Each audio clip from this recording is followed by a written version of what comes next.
Hello, I'm Beth Breeze and I'm Director of the Centre for Philanthropy at the University of Kent. Before I became an academic, I worked for about 10 years in charities as a fundraiser and a manager. And much of the research that I do now is inspired by questions that puzzled me during my time in practice. For example, I would meet people who had pretty similar levels of wealth, and some would give very large sums of money to our cause and some would give nothing at all. And it made me wonder why. And I meet a lot of fundraisers in both my practice and my research life, people who are either paid or voluntarily try to raise money for good causes. And some seem to find it a lot easier than others to encourage people to give. And again, that makes me think, well, why is that the case? So my research is about who gives and who gets big donations and why. And I'm especially interested in the very biggest donors, people like these. From the top, we've got Bill Gates, the Chan Zuckerbergs, Richard Branson, David Sainsbury and Warren Buffett. And they're just a handful of the people who are currently redefining what it means to be successful in contemporary society. It seems it's not enough anymore just to be the richest person on the planet. This rich club is also a giving club. They and about 120 other billionaires, which represents about 10% of the global billionaire population, have signed what's called the Giving Pledge, in which they commit to give away at least half of their wealth, either during their lifetime or at their death in their will. Now, you'll have noticed that the majority of these faces are American, and in fact most of the signatories of the Giving Pledge are also from the USA, which has got quite a distinctive and fairly positive culture of philanthropy that's quite relaxed about the use of private wealth to advance the public good. So as well as studying acts of giving and asking, I'm also interested in these cultures and contexts for philanthropy, because as a social scientist, I do believe that the structures we live in do shape our behaviour to some extent, and I'm interested in how people respond to the signals that they pick up about what's expected of them as a member of our society. So, for example, when being a philanthropist is celebrated, as it often is in the US, perhaps that makes it more likely to become an aspirational identity to be a philanthropist. Now, here in the UK, we've got quite a long and rich tradition of charitable giving, and the media and the public are fairly quick to celebrate what you might call ordinary donors who give, a few pounds, but we're not quite so sure about contemporary mega donors. So to give an example, so far Bill and Melinda Gates have given away almost $30 billion of their own wealth, and much of it to tackle issues like education in America and global health problems. So they've given away $30 billion. What kind of reaction have they had? Well, one UK newspaper, referring to Bill Gates in particular, said, "So what else could he do apart from coat himself in treacle and roll in banknotes?" Well, yes. Or he could just enjoy the money and order a mega yacht, because conspicuous consumption seems to lead to much less sniping and cynical headlines than those trying to do some good. Just ask Bono. So the newspapers who publish this stuff in the UK then run editorials bemoaning the lack of philanthropists on this side of the Atlantic and pointing out how badly we compare to the US. And they're quite right. Given statistics regularly show that even taking account of the different population sizes, our American cousins give away at least twice, often more, than us. And that holds for the general population as well as for our biggest donors. A key source of data on this topic is the global Coutts $1 million donor report, within which I research and write the UK section. So since 2008, I've collected and analysed data on all donations worth £1 million or more made by UK donors or given to UK charities by donors based in other countries. The report includes information on seven-figure donations made not just by individuals, but also by charitable trusts and foundations and by private sector corporations. And I've also conducted around 100 interviews with rich donors and with successful fundraisers. Now, we know that not all £1 million donations will be captured in this study because it draws on publicly available information like annual reports that are published by charities and their annual accounts, and also public announcements and press releases. And some people do prefer to give anonymously, so these figures are likely an understatement. I'm going to share some of the headline findings from the study, including how many £1 million donations have been made, how big they are, what kind of donor makes them, and what kind of cause gets them. And then I'm going to share some findings from the interviews to get a better understanding of the people who lie behind these mega gifts. So the latest report was published in November 2015, and in that year we found both the largest number of £1 million donations, 298, and the biggest collective value. So the number is only 2% upon the previous year, but the collective value was up £200 million to 1.56 billion. We also interestingly found 33 donors had not appeared in any of the previous editions of this study. So there does seem to be an emerging body of people and institutions willing and able to make these biggest gifts, which might indicate a more welcoming philanthropic culture on this side of the Atlantic. Most £1 million donations are for exactly £1 million. That's the mode year in, year out. And there does seem to be something especially satisfying about giving a mil, as one donor calls it. So giving £1 million brings the kind of cultural rewards, the sense of being at the top of your game, that are not triggered by giving, say, 900 and something thousand pounds. And one donor I interviewed expressed this in one way. He said over the years he'd quite often given tens of thousands or hundreds of thousands to various charities. And when he made those kind of donations, he would do an electronic transfer from his bank account to the charity. But when he made his first £1 million donation, he got his chequebook out because he got a real kick out of writing those 6 zeros. And he knew the charity, who of course he knew very well by then, these kind of donations don't come out of the blue, he knew that the staff at the charity and the volunteers, when they opened that envelope and saw the cheque with those 6 zeros, he knew that they would get a kick out of it as well. So there is something kind of special about £1 million. But then there's a problem lies in there, because if all the psychological and reputational benefits kick in when you give away a mil, then why give more? Might there be a glass ceiling on giving around the million mark? It's interesting that this phenomenon is found in other countries. In the US, it's $1 million that's the typical gift. In mainland Europe, €1 million. So if the mode year in, year out is $1 million, then we just wonder that if there's this glass ceiling that stops people giving away, say, £1.5 million or £2 million or £3 million, which may be the amount that was needed by the cause to do the work they wanted to do. Having said that, just over half were worth 2 million or more, including 11%, the green slice, that were 8-figure sums, although almost all of those largest donations go into charitable foundations for later distribution. They don't tend to go directly to a charity to be spent in the immediate time period. We also look at the mean, and last year the average measured as a mean was 5.3 million, which was higher than the year before, but then lower than the year before that. And really that's quite a good way of showing how lumpy this data is and how easily affected it is by outliers of individual cases, one person leaving a particularly large sum in one year that they're never going to repeat. And it's a relatively small sample, so we have to be aware of not looking too much at year-on-year trends, but looking perhaps at a decade at a time. So what kind of donors can and do give £1 million donations? Well, in last year's report, we found that corporate donations hit a high. In previous years, they'd hovered pretty much around the 10% mark. But it's individuals who give the biggest average sums. They only account for 17% in number, but actually 25% in value. And of course, many charitable foundations are also effectively vehicles for individual giving, where there's a living donor who continues to direct the distribution of funds. Where do they go?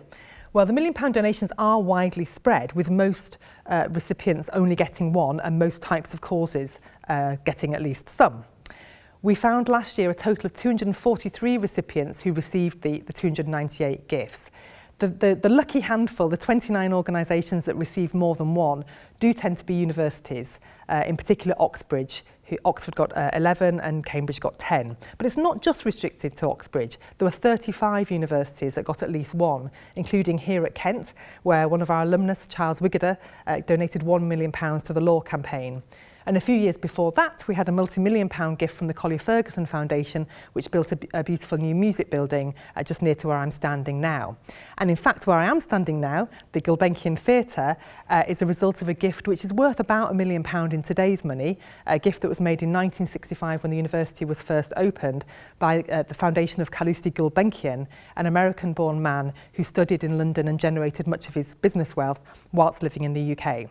So philanthropy is a reality on our campus, as indeed it is embedded in the fabric of everyone's daily lives, even though we quite often fail to notice it. One of the best bits of my job is interviewing £1 million donors, and this is an example of some of the people that I've interviewed in the course of doing this study. Every report contains these case studies of 7-figure donors to help us understand more about who these people are. Of course, all these people are different and have their own unique reasons for giving and the causes that they care about and their own experiences of being a big donor. But there are some common themes that come up again and again in these interviews. So one way of me expressing and sharing what I've learned in these interviews is to create a composite donor. And I'm going to call her Lena. All the words in this case study are from real interviews, but I've mashed them all together to make one representative case study. So this case study is published in a book that's just come out called The Logic of Charity. And if you bear with me, I'll just share with you this rather brief description from Lena of her experience as £1 million donor. So she says, "I donated £1 million to a children's hospital because my grandson was born with a rare and complicated genetic syndrome, and I wanted to do something to help. Perhaps if I had a family member with a different health problem, like autism, then I would be supporting a charity that helps autistic children instead. My donation is staggered. I'm giving it over 5 years, partly for tax reasons and partly so that I can keep an eye on things. I think one has a responsibility to make sure that the funds are spent wisely. I like to meet with the researchers and doctors as I'm interested in how they're getting on. They're always very open and helpful, and my training as a nurse helps me understand a little of what they're doing. My husband and I have made a number of other gifts, large gifts, including support for scholarships at the university he attended and for the redevelopment of our local theatre where we've enjoyed attending performances for many years. Personal reasons are the most powerful factor behind my giving. I wish I'd danced as a younger woman, so we also support a project for young dancers. In all these cases, it wasn't just a case of signing a cheque, but of being personally involved as a family, because we prefer to make a contribution that's about more than just money. Meeting the people we fund is more interesting than anything I do in any other part of my life. I aim to be pioneering, not to fund more of the same, no matter how worthy. I like supporting those pieces of work that are either too boring or too cutting edge for the appetites of other funders. We also hope to make transformational donations. We want to know what the organisation we fund will do in a really big and meaningful way that it wouldn't have done otherwise. Supporting good causes is something that's been a normal part of my life that started when I was a child, making sandwiches on the children's ward at my local hospital, and I like being busy. I couldn't just play bridge or golf every day. I need a sense of purpose. So it's not only about being altruistic, because it gives me a great sense of satisfaction too. So that's an account from a real, or if composite, £1 million donor that gives you a sense of the kind of things they talk about in terms of their motivation and their experience of giving at this level. So what are the key themes that come through in this interview data with £1 million donors? Well, I've distilled them down to these three. Firstly, identification. Donors support charitable beneficiaries with whom they identify as a result of personal connections, the common experiences they've had, and their shared membership of social networks. As Lena said, it was because her grandson had a particular illness that she supported that particular hospital. There's an element of serendipity in the kind of causes that receive £1 million donations. Secondly, confidence. Donors are motivated. They need to have confidence in the competence of their chosen charities. They want to know that they're going to be efficient, effective, and impactful. Now, everybody wants their donations to be spent well. Plenty of ordinary donors say, how can I be sure my £10 is being spent well? But when you're giving £1 million or more, clearly the stakes are higher and people are very keen to see detailed information from the beneficiaries to prove their money's been spent well. The third key theme that comes through the interview data with donors is enrichment. Donors expect, and on the whole receive, personal enrichment as a result of their donation. Now that can involve feeling very satisfied that they've done something useful. It can involve enjoyment at meeting fellow donors and the charity staff and volunteers. It can feel that they're spending their time usefully, that they're leaving a good legacy, that their reputation for whichever audience they care about, whether it's their family or their peers or the wider public domain, they're very relaxed about pursuing these kind of private personal benefits at the same time as trying to do some good in the public sphere. So moving on to the people on the other side of the equation, the askers, let me introduce you to Anya, who is a composite case study of the kind of fundraisers that I've spent my time talking to over the past few years. And I'm going to do the same and tell you her account of what it's like to be on the other side of the equation, asking for a large donation, using words that have all been spoken by fundraisers, but not all in the same case. So Anya is fundraising director of one of the UK's biggest charities, let's say. And she says, fundraising is all about building meaningful relationships, and that can take years to develop before a transformational gift occurs. Listening is crucial. It's very easy for fundraisers to keep trying to sell their organisation and forget to listen to donors and really understand what interests them. It's also important to understand that they can and want to give more than just money. They have ideas, expertise, time and contacts to share. We don't see them just as funders. We start by saying, what can we achieve together? Donors usually start with a smaller gift and give more as they get to know us and have increased engagement with our work. Major donors want to understand fully how their donations will be deployed, and they want their support to be in line with their personal interests and affinities. We're very aware of this, and we ensure we have a bespoke approach when it comes to building relationships with each and every single one of our significant supporters. No two major donors are the same. They all want different things, and we do the best we can to ensure that their philanthropic experiences are exactly how they would wish them to be.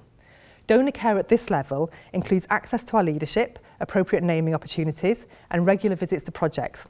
There's nothing more fulfilling for a donor than to see their gift in action. Through all our interactions, we try to create memories for donors and their families that last forever, so that their relationship with us will also last a lifetime. One big donation can also open the door to others. It helps us to start conversations with other potential donors if someone that they respect is already supporting us. It sends out a reassuring message that we are viewed by their peers as deserving and capable of managing serious money. Our most recent 7-figure donor has a philanthropy advisor who was so impressed by dealing with us and seeing the difference the money made that he's now happy to talk about us to his other clients. Major donors are incredibly important because they help us to trailblaze, to test and trial different ways of working.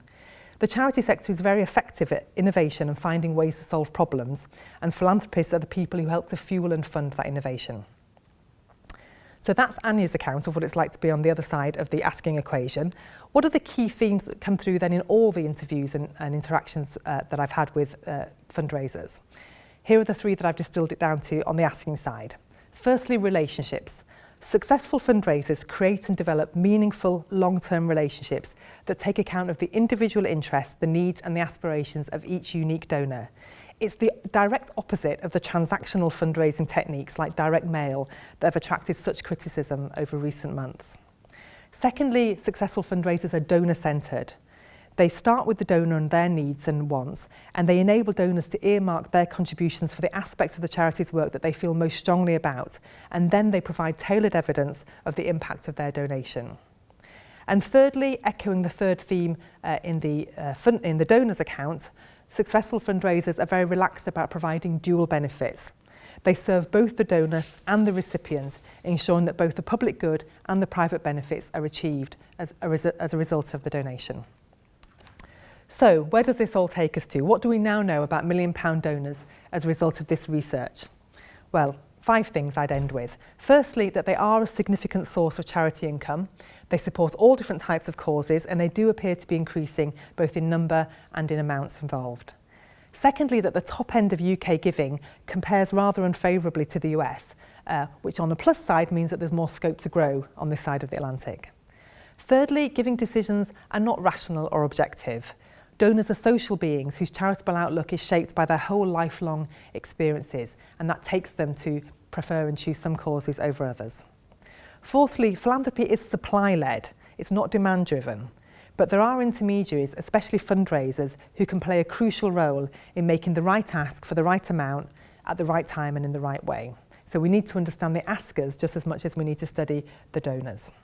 And fifthly, we can never forget the cultural context, especially towards attitudes towards wealth and public generosity, and to think about how those kind of social attitudes and traditions and cultures and histories of philanthropy in different countries do affect the development of philanthropy in that locale.